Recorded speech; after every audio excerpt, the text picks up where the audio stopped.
இளைஞர்களின் சிந்திக்கும் திறனை கூகுள் உள்ளிட்ட இணையதளங்கள் மழுங்கடிக்கிறதா என்ற கேள்விக்கு சிவகாசி மக்கள் கூறிய கருத்துக்களை தற்போது பார்க்கலாம். சிந்தனைகள் மிகவும் மழுங்கடிக்கப்படுகிறதா? அது சம்பந்தமா உங்களோட கருத்து என்ன? கண்டிப்பாக இளைஞரோட சிந்தனையை மழுங்கடிச்சு நான் சொல்லி எழுத்துங்கிறதே நம்ம மறந்துட்டோம். நம்ம ஃபஸ்ட்டு முன்னாடி நம்ம யாருக்கா ஊருக்கு கடிதம் எழுதுவோம். அந்த எழுத்து ஒரு வடிவம் இருக்கும். எழுத்து பிள்ளைலாம் எழுதுவோம். இப்போ மோஸ்ட் ஆஃப் ஸ்டூடெண்ட்டுக்கு அந்த எழுத்துங்கிறத மறந்துட்டாங்க. மேக்ஸ்லாம் எடுத்துக்கிட்டோம்னா அப்படியே ஸ்கேன் பண்ணுறாங்க, காப்பி பண்ணிட்டு போயிடுறாங்க ஹோம்ஒர்க்கை. தானாக என்ன செய்யணும், கால்குலேஷன் எப்படி வந்துச்சு எதுவுமே தெரில. 9th ஸ்டாண்டர்ட்லேருந்து கால்குலேஷன் பண்ணுறதுக்கு ரொம்ப கஷ்டப்படுறாங்க பிள்ளைங்க.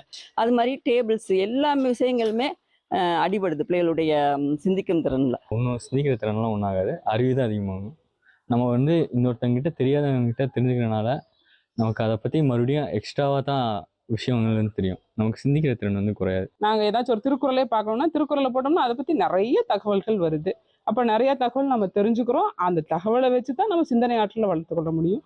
கூகுள் சிந்தனை ஆற்றலுக்கு துணை புரியத்தான் செய்யுது. கேலண்டர்ல நம்ம ஒரு சில விஷயங்கள் நம்ம போட்டுட்டு ஒரு கூட இருக்கிறவங்களுடைய பிறந்த நாள்களை முதற்கொண்டு நம்ம மறந்து அதுலயே டிபெண்ட் ஆயிடுற மாதிரி ஆயிடும். Lack of focus. நம்ம ஒரு விஷயத்தை தேடி கூகுளுக்கு போறோம் அப்படின்னா அதுல வர ஆட்ஸ்ல நெக்ஸ்ட் நம்ம போயிடுறோமே தவிர்த்து நம்ம எதுக்காக தேடி வந்தோங்கிறத நம்ம நிறைய இடத்துல மறந்து போயிடுறோம். அது ஸ்கூல் பிள்ளைகளுக்கு தேவையில்லை, 12 வரையும் அது தேவையில்லை. ஏன்னா ஸ்கூல்ல ஆல்ரெடி சொல்லி கொடுத்துட்டே இருக்காங்க. நம்ம ஸ்கூல்ல உள்ள கான்சன்ட்ரேட் பண்ணாலே போதுமானது.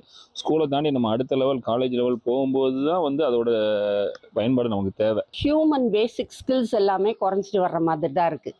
என்ன ஒரு ஈவெண்ட்னாலும் உடனே அதை வேகமாக அதை ஒரு ஃபோட்டோ இல்லைன்னா ஒரு வீடியோ எடுத்து அதை ஒரு சோஷியல் மீடியாவில் போஸ்ட் பண்ணணுங்கிறதுல இருக்காங்களே தவிர அந்த நேரத்தில் ஒரு ஃபர்ஸ்ட் எய்ட் பண்ணுவோம் அப்படின்ற மாதிரியான எல்லாமே மக்கள்கிட்ட குறைஞ்சிட்டு வர்றதுங்கிறது என்னோட ஒப்பீனியன். இப்போ நான் பிஹெச்டி பண்ணுறேன். ஸோ அந்த சைட்லேருந்து பார்க்குறப்ப எனக்கு ரொம்ப ஹெல்ப்ஃபுல்லாக இருக்குது. ஏன்னா ஒரு சின்ன சின்ன விஷயம் நான் போய் ஒவ்வொரு காலேஜாக போக தேவை கிடையாது.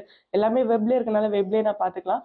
இதே நான் பிள்ளைங்களுக்கு சொல்லிக் கொடுக்கணும்னு பார்த்தா அவங்க எதனால அக்கா நான் கூகுளில் பார்த்துக்கிறேன், அதுங்க முடிஞ்ச அளவு சொல்லிக் கொடுக்கணும். அதை பார்க்குறப்ப கஷ்டமாக இருக்குது. மாணவர்கள் மற்றும் இளைஞர்களின் சிந்திக்கும் திறனை கூகுள் உள்ளிட்ட இணையதளங்கள் மழுங்கடிக்கிறதா என்ற கேள்விக்கு சிவகாசி மக்கள் தெரிவித்த கருத்துக்களை நாம் பார்த்தோம். இனி செல்லும் இடமெல்லாம் செய்தி.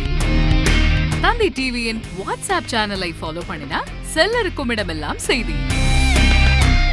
இதோ QR கோட் இப்பவே ஸ்கேன் பண்ணுங்க, ஃபாலோ பண்ணுங்க.